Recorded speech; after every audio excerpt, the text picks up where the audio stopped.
Day 14 proved to be a pivotal Camino day for us. We decided that I would walk alone and that Jody would take a taxi to our destination, the town of Fromista. All right, it's day 14 here on the Camino, and today's a bit different. Jody's leg is bothering her, and so she's actually going to take a cab, and I'm going to do about 34 kilometers on my own. So, beautiful day, and off to a good start.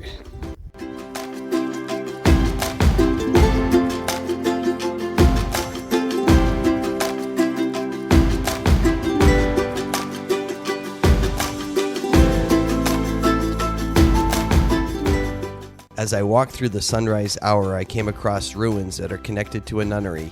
The ruins have been set up as an albergue with no electricity or internet.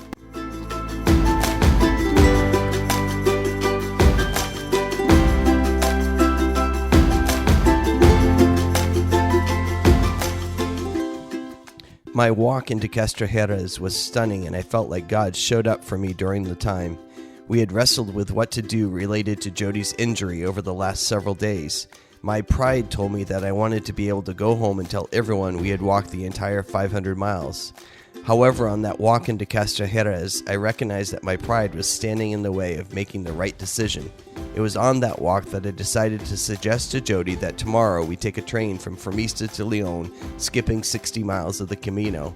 My love for my wife won out over my human pride.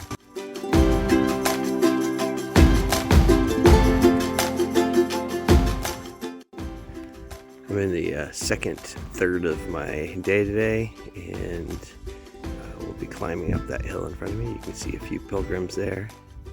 Missed you, Jody. Good morning.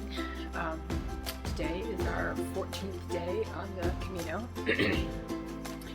And for the first time, Brian and I have split up. He left here, and we are in Hontanas. I'm in Hontanas, and he left this morning to walk to Fromista. My leg is still bothering me, so I'm going to take a taxi. So we'll see how this goes. Last night when we checked in, we had to check in at the bar, and they told me to come in this morning and they would call a taxi for me. I went in there to get breakfast this morning, and while I was there, they were putting up a sign saying Cerrado, which is closed. I think it looked like due to lack of people. So I don't know if there's going to be anybody there to help me or not, and I'm not so sure how great my phone is with making calls, so we will see. See you well, I'll let you know how it goes. Bye. Okay, I'm ready to leave our little place that we stayed last night and go down the street with the taxi, but I just thought I'd show this to you. This is a cute little lobby. Oh, and actually, let me just show you the backyard. This is really beautiful. So we washed our clothes in the sink out here last night and then hung them up to dry. So that's really cute. Okay, here I go.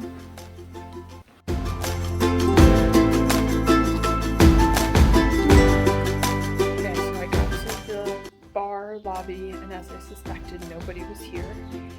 So I came in the side door, and last night we watched the Euro soccer games, and I tried to prepare and I heard somebody cleaning upstairs, so I went all the way up to the third floor, and a scared little lady who speaks no English understood what I needed, and so she took me downstairs and she showed me the phone number for the taxi place, and I tried calling it. For some reason my phone isn't making international calls, so I couldn't do it, so then she did it, which was so much better. So she called the taxi place, and he's supposed to be here in an hour, so I'm going to go sit outside with my bag and wait for an hour, and we'll see what happens. It's supposed to be a 35-minute ride.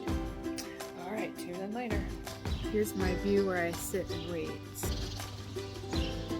Our place we stayed was maybe a couple buildings further down that way. It's the place that's closed but supposed to be open. And then like the one street that runs through the town. Not a bad place to wait. It says it's 14 degrees Celsius. That's cold. I don't know what that is, so that's why I'm sitting in the sun, but I don't quite need my jacket yet.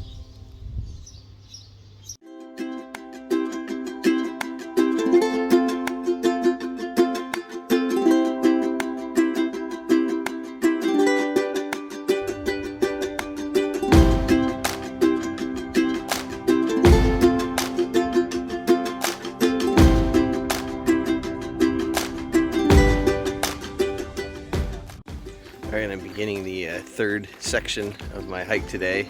So just past the 20-kilometer mark. The section is divided into two, so I have one town and then the final town. So 8 kilometers and then 6 kilometers. I made it. Mr. Taxi Man was so nice. Got me here. I have like 2 hours until I can check in. So now I will confine for some lunch or some Coke Zero seems to be the drink of choice. I don't think this is the best section of Fromista, but I'm sure it's fine. And I heard from Brian that he has made it to like the second town, so I think he had breakfast and maybe lunch. So we shall see, but I made it. All right.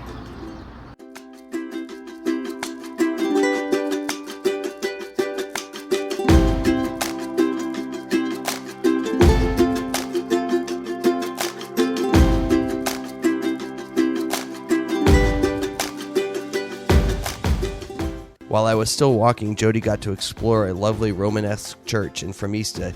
It had been built around 1000 AD.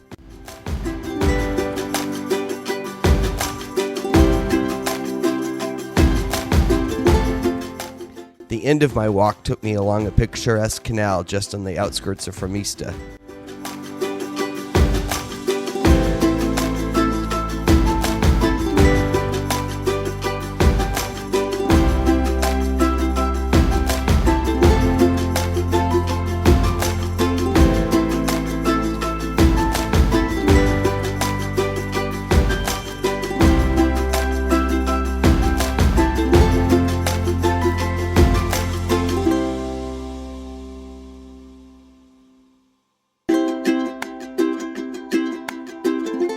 Our accommodations that evening were in a somewhat creepy pension.